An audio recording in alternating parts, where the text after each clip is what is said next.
Magandang umaga mga kaklase. Ang tatalakayan po namin ngayong araw ay tungkol sa pagtutulungan sa aking komunidad. Dito, aming ipapakita o itatalakay ang klase-klaseng pagtutulungan ng mga tao sa kanilang komunidad base sa aming ipapakita na mga larawan. Pero bago iyan, akin muna ang ilalahad ang mga layunin. Una, na ipapaliliwanag ang kahalagahan ng pagtutulungan sa paglutas ng mga suliranin ng komunidad. Ipapaliwanag namin kung ano ang kahalagahan ng pagtutulungan at kung paano malutas ang suliraning ito. Pangalawa, na ipakikita ang iba't ibang paraan ng pagtutulungan ng mga kasapi ng komunidad sa pagbibigay solusyon ng mga problema sa komunidad.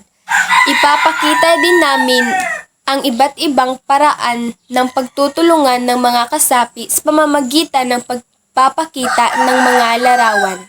Pangatlo, nakakalahok sa mga gawaing pinagtutulungan ng mga kasapi para sa ikabubuti ng pamumuhay sa komunidad. Ipapakita din namin dito na ang lahat ng kasapi ng komunidad ay nagtutulungan sa pamamagitan ng pagpapakita ng mga larawan. Magandang araw mga bata. Meron akong ikikwento sa inyo tungkol sa isang pamilyang hindi marunong makipagkapwa. At ang pamagat ng ating kwento ay ang Pamilya Smith na sinulat ni Rene O. Villanueva. Ito ang Pamilya Smith. Si Tatay Smith, Nanay Smith, Obet Smith at Oli Smith. Marami silang kapitbahay, ngunit hindi sila namamansin. Katwiran nila, sila ay naiiba dahil kulot ang buntot nila. Araw-araw, ang pamilya Smith ay walang inaatupag kundi pagandahin ang buntot nila. At kapag sila ay naimbitahan sa mga pagtitipon, ang lagi nilang sagot ay, "Marami pa kaming gagawin." Ang gagawin pala nila ay magsusuklay at maglilinis ng buntot nilang kulot at maganda.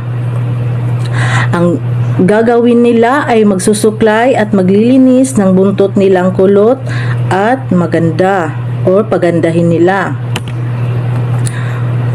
Minsan, sila ay inanyayahan ng kanilang mga kapitbahay.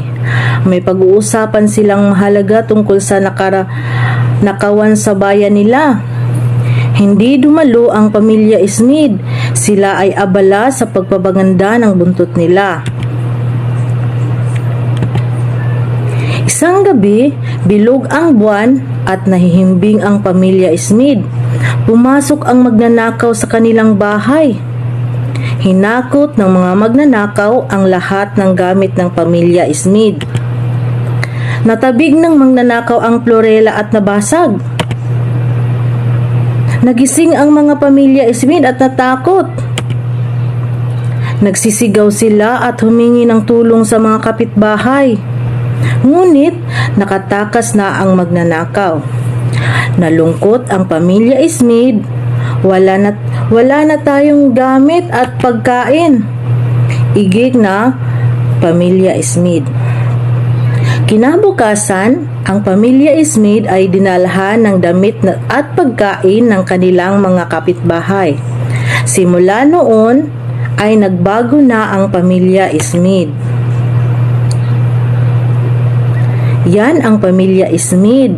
Sila ay makasarili. Hindi nila pinapansin o ano man ang mga tungkulin nila sa komunidad.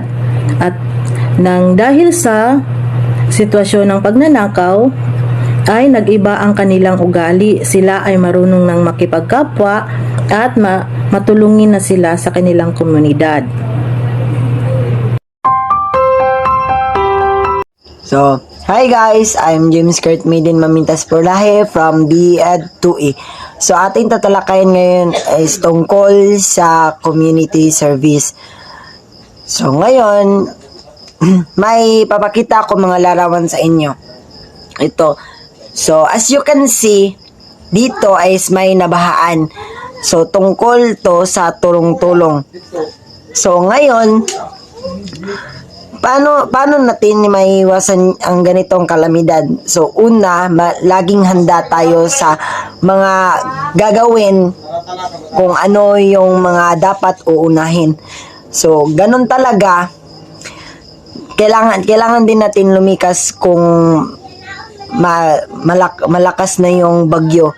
So, tulad ng mga lifesaver sa atin. So, pangalawa. So, dito sa larawan na aking pinapakita, dito ay may festa sa bayan or sa barangay. So, normal ito pag may mga handaan sa atin, yung tulong-tulong talaga, na meron ding mga taong dumadayo dahil sa dahil fiesta or mayroong kasiyahan nga na nagaganap sa atin barangay. So, tulong-tulong talaga tayo para may sa mga handa natin, kung ano yung dapat ihahain natin. So, pangatlo, dito sa larawan na ipapakita, ito yung last picture ng ating community service. It ay ang paglilinis ng ating mga basura sa ating kapaligiran. So, normal na talaga ito sa atin, lalo na pag may dapat tayong linisin, like yung kanal natin, dapat lang talaga nating na linisin, lalo na yung mga ilog. Dapat bawal tayo magtapon ng basura sa ilog, tapos sa mga public place natin, hindi tayo nagtatapon ng basura. Respect po sa ating kalikasan po. Pang-apat naman na larawan ay ang nasunugan. Kapag nakakita tayo ng sunog, o lalo na sa ating kapitbahay, ay una nating gawin ay tumawag sa BFP o Bureau of Fire Protection para maagapan ito kaagad. Kung mahina pang apoy, atin itong pagtulungan na buhusan ng tubig at sabihin sa may bahay na nasunugan na magsilabas at bilisan ito, at baka lumala pa ang apoy, baka hindi ito maagapan kaagad.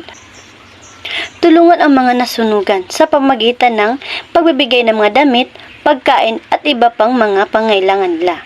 Sa pamagitan nito, tayo ay nakatulong sa ating komunidad. Panglima ay ang pagtuturo sa mga batang lansangan. Ang pagtuturo ng libre sa mga batang lansangan, malaking tulong ito sa ating pamayanan sa pagbawas ng bilang ng mga batang nanirahan sa lansangan at pagbaba ng mga kabataang hindi makapag-aral dahil na rin sa hirap ng buhay, dahil hindi rin sila kayang pag-aral ng kanilang mga magulang.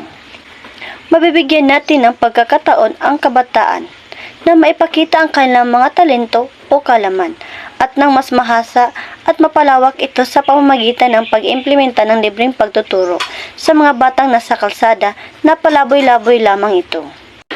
Huwag tayong magdalawang isip tayong tumulong, lalo na sa nangangailangan ng tulong.